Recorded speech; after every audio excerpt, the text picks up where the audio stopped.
Hello बच्चों, मैं तिथि अग्निहोत्री आपका अपने YouTube चैनल पर स्वागत करती हूँ। आज हम कक्षा 9वीं के एक अध्याय जिसका नाम है निर्देशांक ज्यामिति, जिसे अंग्रेजी में बोलते हैं कोऑर्डिनेट ज्योमेट्री। ठीक है, सभी को जैसा कि नाम से पता चल रहा होगा निर्देशांक। निर्देशांक से क्या मतलब होता है? निर्देशांक का मतलब होता है किसी बिंदु के निर्देशांक, किसी बिंदु की स्थिति, किसी संख्याओं की स्थिति, है ना। तो इस चीज से क्या पता चलता है? निर्देशांक। और ज्यामिति का अर्थ क्या होता है?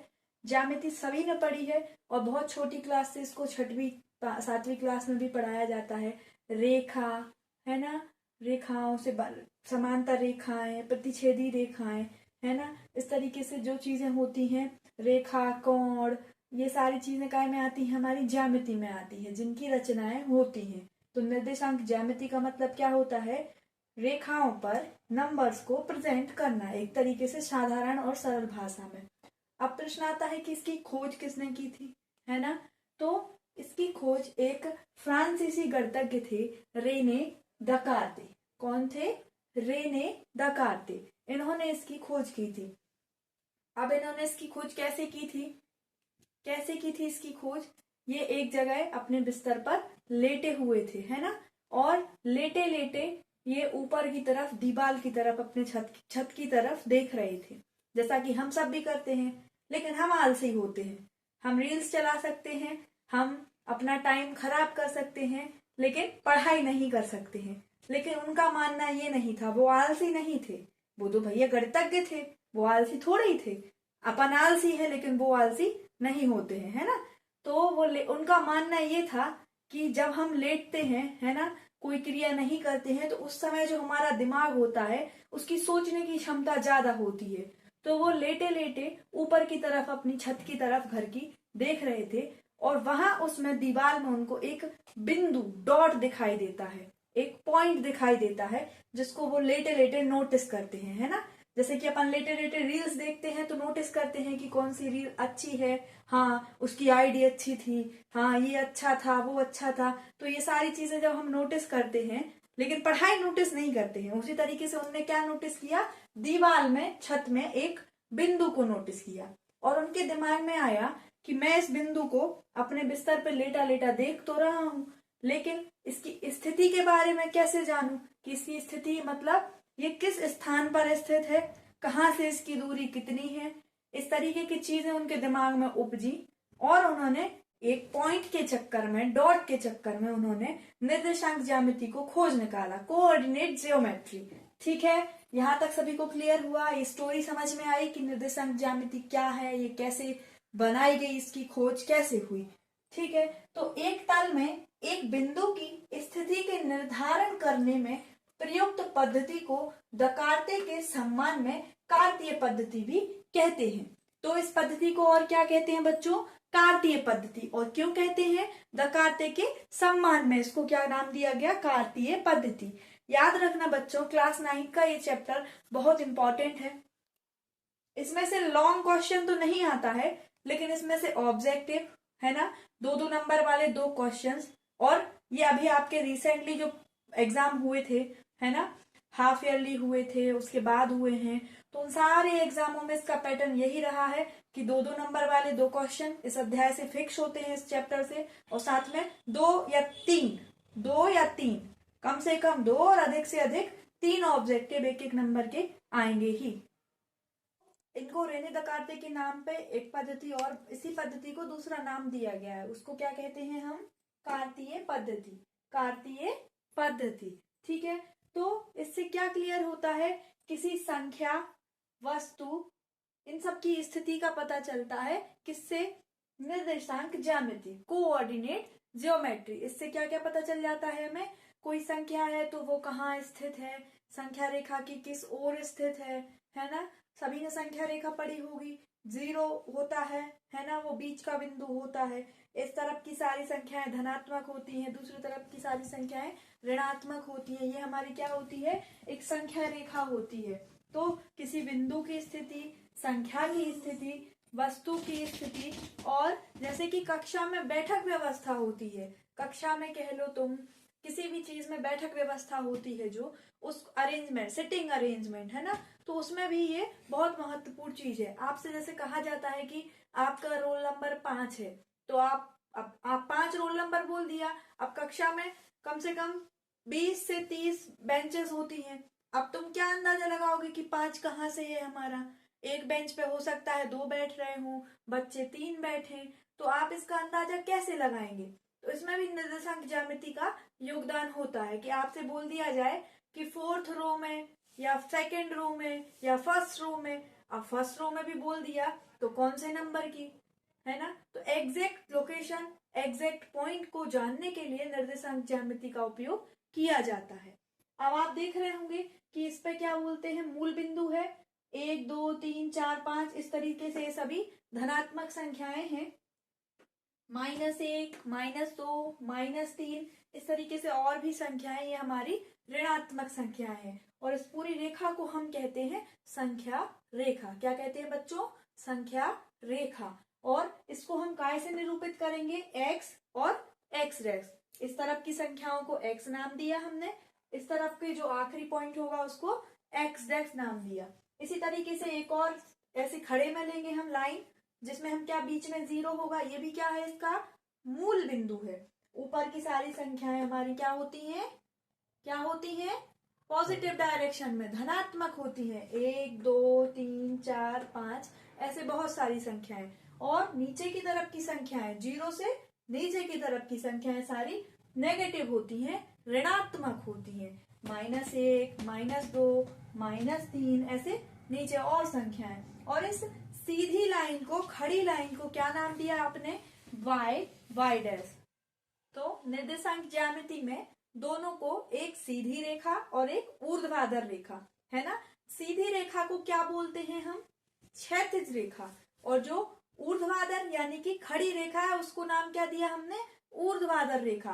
क्षैतिज रेखा के जो निर्देशांक होते हैं उसमें क्या होता है, उसको काय से दर्शाया? x डैश से। और ऊर्ध्वाधर रेखा को y डैश से दर्शाया। अब आपसे ऐसे बोला जाए तो इसमें क्या होता है, जो क्षैतिज रेखा है इसको हम क्या बोलते हैं? क्षैतिज। इसके निर्देशांक क्या होंगे? या यूं कहें कि क्षैतिज रेखा को काय से दर्शाया जाता है? x डैश से। और इसको ऊर्ध्वाधर बोलते हैं, इसको y डैश से हम दर्शाते हैं। तो ये दो रेखाएं होती हैं, ये 0 0 पर क्रॉस करती हैं। आगे हम इसको समझेंगे।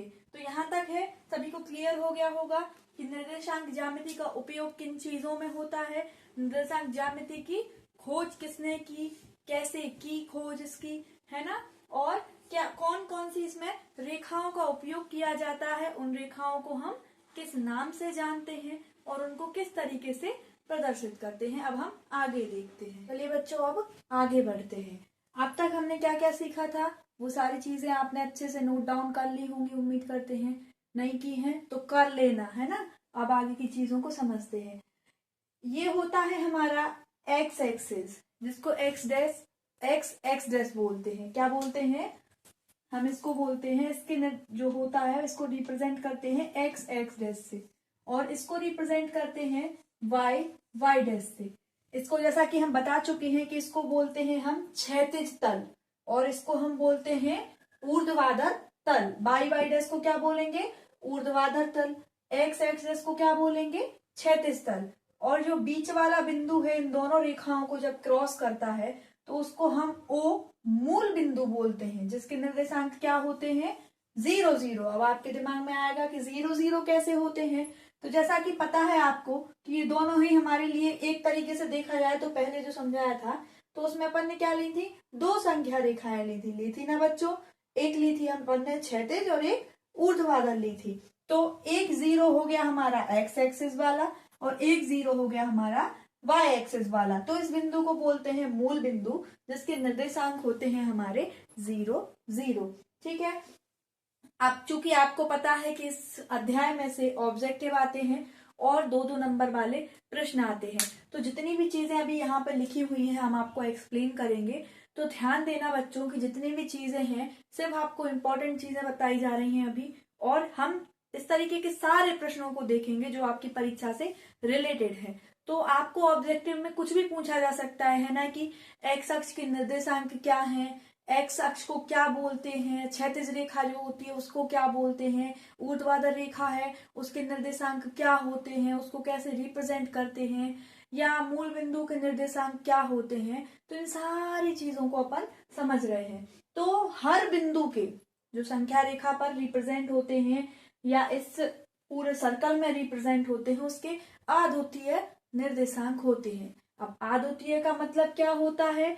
अद्वितीय का मतलब होता है अलग अलग निर्देशांक होते हैं। यदि एक ही निर्देशांक होगा तो बिंदु भी एक होगा। अगर अलग अलग जगह आपको पॉइंट चाहिए है तो उसके अद्वितीय निर्देशांक जरूर होंगे। साथ में ही आपसे पूछा जाए कि एक्स अक्ष का समीकरण क्या होता है। एक्स अक्ष का समीकरण, जो आपको ये एक्स एक्सिस दिया हुआ है, इसके समीकरण क्या है? तो क्या होता है? y बराबर 0। एक्स अक्ष का समीकरण y बराबर 0। और y अक्ष का समीकरण, जब आपसे y अक्ष का समीकरण पूछा जाए ऑब्जेक्टिव में, तो x बराबर 0। एक्स अक्ष का समीकरण y बराबर 0 और y अक्ष का समीकरण x बराबर 0 होता है। ठीक है, कैसे होता है? जैसे कि ये लिखा है एक बिंदु x0। आपसे पूछा जाए कि x अक्ष का समीकरण क्या है, तो क्या होगा? x तो यहाँ पर है लेकिन इसमें क्या नहीं है? y नहीं दिया है, सिर्फ x अक्ष पे। आप x अक्ष की दिशा में ही चले हो, y की दिशा में नहीं चले हो, तो समीकरण क्या होगा आपका? y बराबर 0। ऐसे ही सेम यहाँ पे 0y लिखा है। 0y लिखा है मतलब क्या है कि y का निर्देशांक तो है इसमें, लेकिन काय का निर्देशांक नहीं है? x का निर्देशांक नहीं है। क्यों नहीं है? आप सिर्फ y की दिशा में चले हो, y की दिशा में आपने लिखा है कुछ, तो इसको क्या बोलेंगे हम? x बराबर 0। अब दूसरी चीज आपको देखनी है कि इसको 4 भागों में बांटा गया है, क्योंकि ये जब दो रेखाएं आपस में क्रॉस करेंगी तो ये 1/4 के उसमें बढ़ जाता है। हर भाग में 1/4 हिस्सा होता है, जिसको हम चतुर्थांश बोलते हैं। क्या बोलते हैं बच्चों? चतुर्थांश, यानी कि चतुर्थ अंश, क्वाड्रेंट्स। क्या बोलते हैं इंग्लिश में इसको? क्वाड्रेंट्स। 1/4 भाग, 1/4 भाग ये है, 1/4 भाग इसका ये होगा, ये तीसरा चौथाई भाग होगा और ये चौथा चौथाई भाग, पूरा मिलकर एक बन जाएगा। तो इस वाले को हम क्या बोलते हैं? फर्स्ट क्वाड्रेंट्स, पहला चतुर्थांश। इसको बोलेंगे हम दूसरा चतुर्थांश, इसको हम बोलेंगे तीसरा चतुर्थांश, इसको हम बोलेंगे चौथा चतुर्थांश। हाल ही में जो पेपर हुआ था आपका हाफ ईयरली, उसमें ये प्रश्न पूछा था, आपको कुछ पॉइंट्स दिए गए थे और आपसे कहा गया था कि इनको रिप्रेजेंट करो कि ये किस क्वाड्रेंट्स में आते हैं, किस चतुर्थांश में ये बिंदु हमारे आते हैं। तो बहुत से बच्चों ने गलतियां करी होंगी, धन ऋण की गलतियां की होंगी, किसी को क्वाड्रेंट्स यानी कि चतुर्थांश पहचानने में भूल हुई होगी। तो ध्यान रखना, इस चीज को अपन अच्छे से समझते हैं बिल्कुल बारीकी से, कि एक्स अक्ष की इस दिशा में निर्देशांक सारे कैसे होते हैं? प्लस वाले होते हैं। इस दिशा में प्लस वाले होते हैं बाई के, और एक्स अक्ष के दूसरी तरफ के जो निर्देशांक होते हैं वो माइनस वाले होते हैं, और बाई अक्ष के नीचे की तरफ के जो निर्देशांक होते हैं वो माइनस वाले होते हैं। तो ये जो हमारा पहला चतुर्थांश है, इसमें संख्याएं कैसी हैं? पहले तो आप ये समझें भाई, इसमें कैसी होंगी संख्याएं? ये वाला एरिया हमारा, तो इसमें एक्स अक्ष कैसा है हमारा? पॉजिटिव है, और बाई अक्ष भी कैसा है? पॉजिटिव है। तो पहले चतुर्थांश में जो निर्देशांक आएंगे वो कैसे आएंगे? धन धन वाले, सिर्फ और सिर्फ प्लस प्लस वाले। अब दूसरे चतुर्थांश की बात करते हैं, तो इसमें हम देख रहे हैं कि एक्स अक्ष का जो दूसरा वाला हिस्सा है क्षैतिज रेखा का, वो है ऋणात्मक वाला। कैसा है बच्चों? ऋणात्मक वाला। इसलिए इसके एक्स अक्ष के जो निर्देशांक हैं वो ऋण होंगे, और बाई अक्ष का जो है वो कैसा है हमारा? ऊपर की तरफ वाला पॉजिटिव है। तो क्या होगा? ऋण धन। दूसरे चतुर्थांश के निर्देशांक क्या हो जाएंगे? ऋण और धन। अब आते हैं तीसरे चतुर्थांश पे, इसके निर्देशांक कैसे होंगे? तो हम देख रहे हैं तीसरा चतुर्थांश हमारा ये वाला चतुर्थांश है, जिसमें एक्स की दिशा में भी हम ऋण की तरफ जाएंगे और बाई की दिशा में भी हम ऋण की तरफ जाएंगे। तो तीसरे चतुर्थांश के निर्देशांक क्या हो गए हमारे? ऋण ऋण, है ना, माइनस माइनस। फिर आते हैं चौथे चतुर्थांश पे। चौथे चतुर्थांश में हम देख रहे हैं कि एक्स अक्ष जो है वो धन वाली दिशा में है, और बाई अक्ष जो है बच्चों वो नेगेटिव दिशा में है, नकारात्मक दिशा में है। तो इसके निर्देशांक क्या होंगे? एक्स अक्ष के धन, वाई अक्ष के ऋण। एक्स अक्ष को आगे लिखा जाता है, वाई अक्ष को पीछे लिखा जाता है। इस तरीके से हमने क्या क्या सीखा कि चतुर्थांश 4 चतुर्थांशों में बटा होता है। धन धन वाले को पहला चतुर्थांश बोलते हैं, ऋण धन वाले को दूसरा चतुर्थांश बोलते हैं, ऋण ऋण वाले को तीसरा चतुर्थांश बोलते हैं, और धन ऋण वाले को चौथा चतुर्थांश बोलते हैं। पहला चतुर्थांश ऋण धन धन क्यों होता है? क्योंकि एक्स अक्ष भी धनात्मक है और वाई अक्ष ऊपर की तरफ है जो वो धनात्मक है। दूसरे को ऋण धन क्यों बोलते हैं? इसलिए बोलते हैं क्योंकि इसमें एक्स अक्ष का जो एक्स डैश वाला पार्ट है, नेगेटिव वाला पार्ट है, वो उठाया जाता है, और वाई अक्ष का ऊपर वाला पोर्शन धनात्मक, इसलिए ये ऋण धन होते हैं। फिर तीसरे चतुर्थांश में दोनों ऋण क्यों होते हैं? इसलिए होते हैं क्योंकि उसमें एक्स डैश की दिशा में दर्शाया जाता है ऋणात्मक संख्याओं को, और नीचे की तरफ की वाई डैश की ऋणात्मक संख्याओं को दर्शाया जाता है। इसलिए तीसरे चतुर्थांश के निर्देशांक भी हमारे ऋण ऋण होते हैं। अब आते हैं हम चौथे चतुर्थांश, फोर्थ क्वाड्रेंट की ओर। इसमें क्या होता है? धन और ऋण होता है। क्यों होता है? क्योंकि इसमें हम एक्स की दिशा में गए हैं, एक्स डायरेक्शन में जाते हैं जो कैसी है? पॉजिटिव है, और बाय डैश की डायरेक्शन में जाते हैं जो कैसी है बच्चों? नेगेटिव है। तो क्या हो जाएंगे इसके निर्देशांक? धन और ऋण हो जाएंगे। अब आगे बढ़ते हैं। एक्स अक्ष के जितने भी निर्देशांक होते हैं बच्चों, ये ऑब्जेक्टिव की दृष्टि से बहुत इंपॉर्टेंट है, ध्यान से समझना कि एक्स अक्ष पे जितने भी नंबर्स को दर्शाया जाता है, रिप्रेजेंट किया जाता है, वो सभी कैसे हैं? उनको क्या बोलते हैं? हम भुज बोलते हैं। एक्स अक्ष के निर्देशांकों को क्या बोलते हैं बच्चों? भुज बोलते हैं। और वाई अक्ष पे जितने भी निर्देशांक दर्शाए जाए, 5, 4, 3, 2, 1, ऋण 1, ऋण 2, है ना, जो वाई अक्ष पे दर्शाए जाएंगे उनको क्या बोलेंगे हम? कोटि। ये इंपॉर्टेंट है, इसको लिख लेना सभी कि एक्स अक्ष के निर्देशांकों को भुज कहा जाता है और वाई अक्ष के निर्देशांकों को कोटि कहा जाता है। यहाँ तक क्लियर हो गया? अब ये चीज थोड़ी सी कंफ्यूजन वाली है, इसको और ध्यान से याद रखना कि किसी बिंदु की एक्स अक्ष पर दूरी कितनी होती है। एक्स अक्ष पर दूरी, एक्स अक्ष पर दूरी कैसे कि जैसे ये लिखा है कि 0 और ये है एक्स अक्ष पर कोई बिंदु एक्स माना, हमने नंबर नहीं माना अभी, तो इसकी दूरी कितनी होगी? तो कितनी होती है? एक्स अक्ष पर दूरी। ये पर शब्द याद रखना, जब भी आपसे पूछा जाए एक्स अक्ष पर दूरी कितनी है तो कितनी होती है? एक्स होती है। और बाय अक्ष पर दूरी, बाय अक्ष पर दूरी कितनी होगी? वाई होगी। लेकिन आपसे पूछा जाए कि एक्स अक्ष से दूरी, एक्स अक्ष से दूरी, एक्स अक्ष से दूरी, से दूरी का मतलब क्या कि यहां से हमें बाई का निर्देशांक चाहिए, से दूरी पूछ रहे हैं, तो एक्स अक्ष से दूरी कितनी होगी बच्चों? वाई होगी। और वाई अक्ष से दूरी पूछा जाए तो कितनी होगी? एक्स होगी। किसी बिंदु की एक्स अक्ष पर दूरी एक्स, वाई अक्ष पर दूरी है ना वाई, और एक्स अक्ष से दूरी वाई, और वाई अक्ष से दूरी एक्स होगी। तो इतनी चीजें आपको समझ में अच्छे से आ गई होंगी, है ना। अब हम आगे बढ़ बच्चों, अब हम एक प्रश्न को समझते हैं जिसमें आपको दो बिंदु ए और बी दिए गए हैं जिनको आपको कार्तीय तल, इसको हम क्या बोलते हैं? कार्तीय तल, इस पे रिप्रेजेंट करना है, साथ में इसकी भुज और कोटि बतानी है बिंदुओं की। ठीक है, तो बिंदु ए 3, 4 और बी ऋण 2, 1 को कार्तीय तल पर दर्शाइए तथा भुज व कोटि को बताइए। तो हमने क्या किया? एक एक्स एक्स डैश लिया और बाई वाई डैश लिया, ये इतना तो सबको करना ही है हर प्रश्न में। फिर इसमें क्या लिखा है?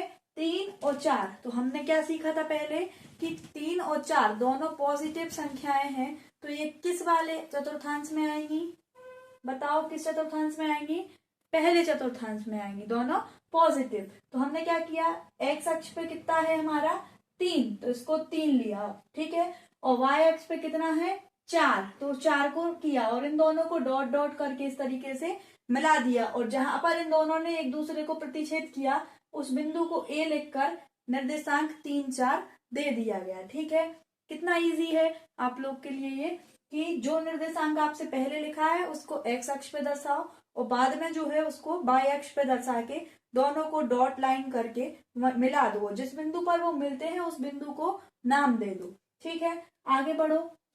आपको दूसरा निर्देशांक दिया गया है b -2 1। तो हमने क्या किया, ऋण 2 यानी कि एक्स अक्ष का माइनस वाला पार्ट, तो किस चतुर्थांश में आएंगे ये, एक्स अक्ष का माइनस वाला पार्ट और वाई अक्ष का प्लस वाला पार्ट। तो ये हमें समझ में आया कि किस चतुर्थांश में होंगे, ये दूसरे चतुर्थांश में होंगे, जहां पर एक्स का निर्देशांक ऋण का है और वाई का निर्देशांक धन का है। तो एक्स का निर्देशांक ऋण वाला है इसलिए हम ऋण वाले पे जाएंगे, ऋण 2, और वाई का धन वाला तो हमने इसको लिया धन 1, और इन दोनों को भी डॉट करके आपस में मिला दिया और बिंदु को नाम दे दिया ऋण 2 1 b। ठीक है, अब आपको क्या बताना है कि एक ए बिंदु के और बी बिंदु के भुज और कोटि क्या होंगे। तो हमने क्या सीखा था, एक्स अक्ष के निर्देशांक को हम भुज कहते हैं और वाई अक्ष के निर्देशांक को हम कोटि कहते हैं। तो जैसे ये लिखा है a 3 4, तो इसके लिए भुज क्या होगा, ए के लिए भुज क्या है 3 है एक्स अक्ष का निर्देशांक, कोटि क्या है ए की 4 है। इसी तरीके से बी के लिए देखेंगे, बी बिंदु के लिए भुज क्या होगा ऋण 2 होगा और कोटि क्या होगी ऋण 1 होगी, क्योंकि बी बिंदु के जो निर्देशांक है वो क्या है हमारे लिए ऋण 2 और 1। ए बिंदु के निर्देशांक क्या है 3 और 4। तो एक्स अक्ष वाली संख्या को भुज, वाई अक्ष वाली संख्या को कोटि कहते हैं। तो इस तरीके से ए का भुज क्या होगा 3 होगा, बी का भुज क्या होगा ऋण का 2 होगा, और कोटि क्या होगी ए की कोटि होगी 4 और बी की कोटि क्या हो जाएगी 1 हो जाएगी। यहाँ तक सभी को क्लियर हो गया होगा। अब आगे एक चीज और पूछी जा सकती है आपसे, लांबिक दूरी।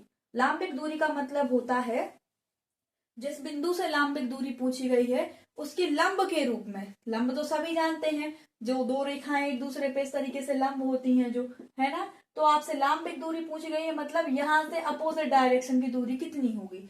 तो वाई अक्ष से ए की लांबिक दूरी बताएंगे, तो वाई अक्ष से ए की लांबिक दूरी क्या हो जाएगी, जो वाई अक्ष कौन सा है हमारा ये वाला है, इसका मतलब क्या है एक्स अक्ष की दिशा में चली गई दूरी कितनी होगी, वाई अक्ष से चली गई दूरी 3 होगी। और आपसे कहा जाए एक्स अक्ष की ए बिंदु के लिए लांबिक दूरी कितनी होगी 4 होगी। कितनी होगी 4, क्योंकि एक्स अक्ष पे तो अपन 3 चले हैं लेकिन वाई अक्ष पे कितना चले हैं 4 चले हैं। तो यहाँ तक सभी को क्लियर हो गया है। ठीक है, तो इसमें सिर्फ इतना ही इम्पोर्टेंट पार्ट हमें लग रहा था कि भुज क्या होता है, कोटि क्या होती है, समीकरण क्या होते हैं एक्स अक्ष वाई अक्ष के, इनकी दूरियां कैसे निकाली जाती हैं, बिंदुओं को कार्तीय तल पर कैसे दर्शाया जाता है। इससे रिलेटेड कुछ और इम्पोर्टेंट प्रश्न है, उनको अपन अब अगली वीडियो में देखते हैं। तो आशा करते हैं यहाँ तक सभी को बहुत अच्छे से समझ में आ गया होगा। ये बहुत बहुत धन्यवाद। चैनल को सब्सक्राइब करिए, वीडियो को लाइक शेयर करिए, ताकि जो बच्चे पढ़ नहीं रहे हैं तो कम से कम वीडियो सुनेंगे देखेंगे तो कुछ नॉलेज उससे ही हो जाए उनको, है ना। और जो पढ़ रहे हैं तो उनके लिए तो और भी अच्छा है, क्यों, परीक्षा के समय एक क्विक रिवीजन उनका हो जाए। धन्यवाद।